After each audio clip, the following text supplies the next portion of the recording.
Hi friends, this is Nikki from the design team. I'm at Nikki Hearts Cards on all social media. Today we are going to be looking at this 3D rosette die. And I know you've probably already seen the thumbnail, but we're going to be using paper from the new release, so some pattern paper. We're going to use some background stamping, and I'm going to create my own stitching die. So this card is packed with lots of fun techniques, and I'm going to take you through all of them. So this Let's Party paper pad has so much fun stuff, but you'll see that it has 3 different patterns of blue. And so I'm going to create the largest of these rosettes, and I'm going to use these different blue patterns to create it. Just gives that little subtle look. We're going to use the lightest blue as well, which is a little bit polka dots, and we will play with this die. So we're going to start with the ruffles, which are these parts right here. I only use the big ones because we're only going to make a really large rosette, not the small one, but you'll see me cutting some of the small ones because I have those set aside for another project. But this is how they come out. And you need to do, for the large one, we need to do 6 of these ruffles. Now, before we start die cutting anything else, I'm going to show you these have score marks in between each of, so you see the little opening at the top, and you'll watch how I score. I'm just adding to those score marks to make my folding a little bit easier. So you see how they fold and they ruffle, they fold back and forth, but having that score line just makes that a more defined fold. So you can use your board if you've got one, or you can just use your bone folder and flatten these folds really well, so that you get the cutest little ruffled area behind our nice little rosette. So here's how those folded pieces are starting to look. We need 6 of these, so it does take a little bit of time to fold them back and forth and get them nice and crisp. And then we're going to attach them together, and this will make our rosette. Okay, so I'm going to use double-sided adhesive. I believe this is 1/8 inch tape, and I'm going to put just a little strip on each end of these pieces and connect them together.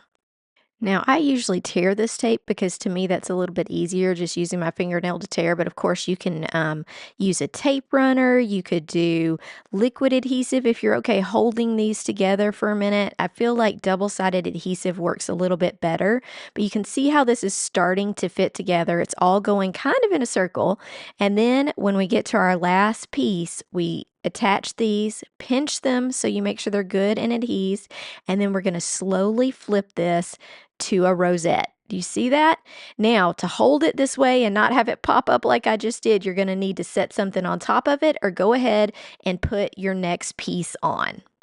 How it's going to fit together is we're going to die cut another one and we're going to adhere it so that all this stays together. So just set your rosette part aside.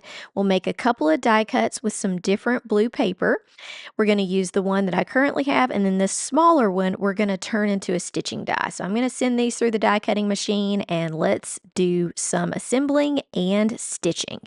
I cut 2 of this die out that I'm going to adhere to the front in case I needed the strength of having one on the front and the back, but I really only needed this one. So I'm going to add liquid adhesive, and then I'm going to place it on top of my rosette while I'm holding it in position, and then I'm going to set a acrylic block on top to hold a little bit of pressure.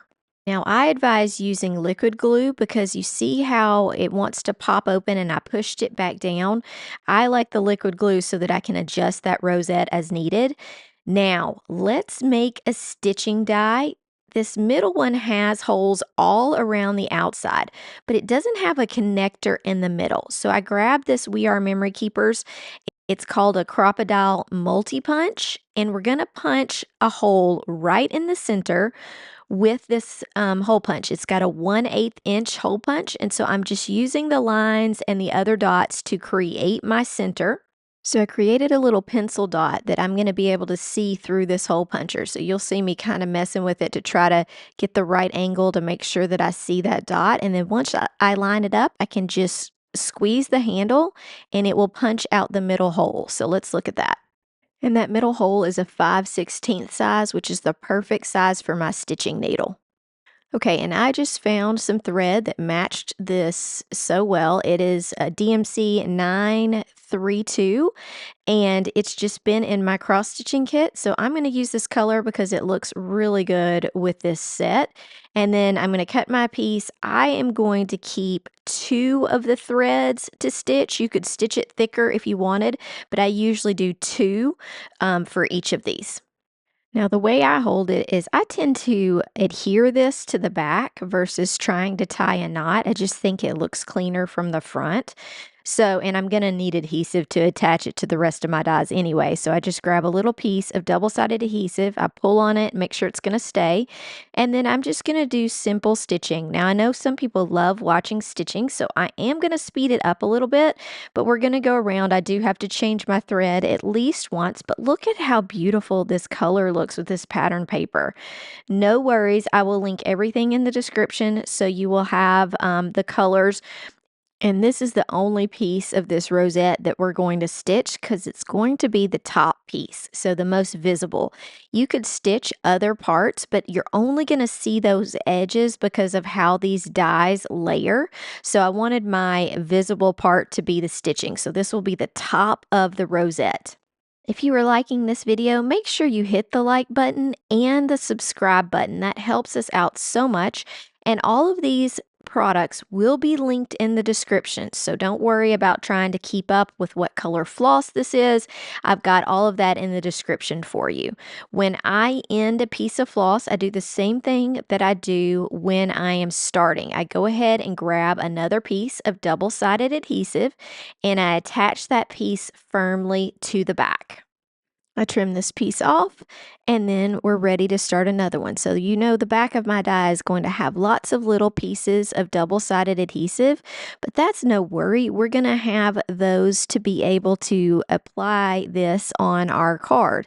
I'm going back to separating that same piece of thread that I have into 2 sections, so 2 pieces for each of this to keep it consistent, and I'll need to thread my needle and get started. So I'll speed this up a little bit as I finish up this rosette.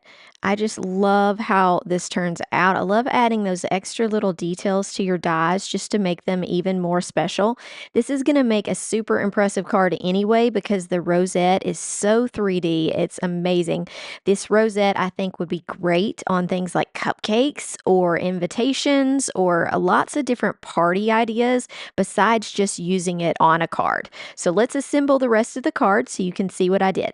The last step is to adhere this and trim off the edges, and then I'm going to show you how good this looks with this rosette. It looks so amazing. Look at that. It's just awesome. It's really just a little extra thing that makes it even more amazing. So let's put the card together so you can see how it turned out. I used the pearls that go with this pattern paper, and I'm going to put one right in the center just to give it that kind of like pinwheel effect. It looks so beautiful, and I love that Honeybee makes pearls and gems that match each of their paper collections because you can create this amazing monochromatic die cut with some pearls, and it all coordinates.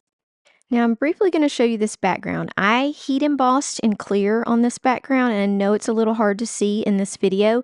I'm going to do a whole nother video that has embossed backgrounds using this release from Honeybee, and so I'm not going to go into a lot of detail on how I created that. Plus in this clip it's a little bit difficult to see.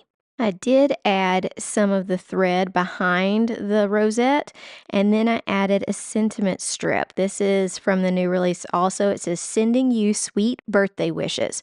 I think this card would be a great baby card. I mean, it could make all kinds of things. I think it would be so cute for a newborn baby boy just because of the colors that I picked. But I also think it works excellent as a birthday card. Like I said, you can use these rosettes on all kinds of decorating if you're doing a birthday, and they are just adorable. I hope you enjoyed this video. Make sure that you've hit like and subscribe, and here are some of the final projects. I think you can see that embossing a little bit better on these final cards. And everything that I used in this video will be linked below. I hope to see you on the channel again soon. Have a great day. Bye.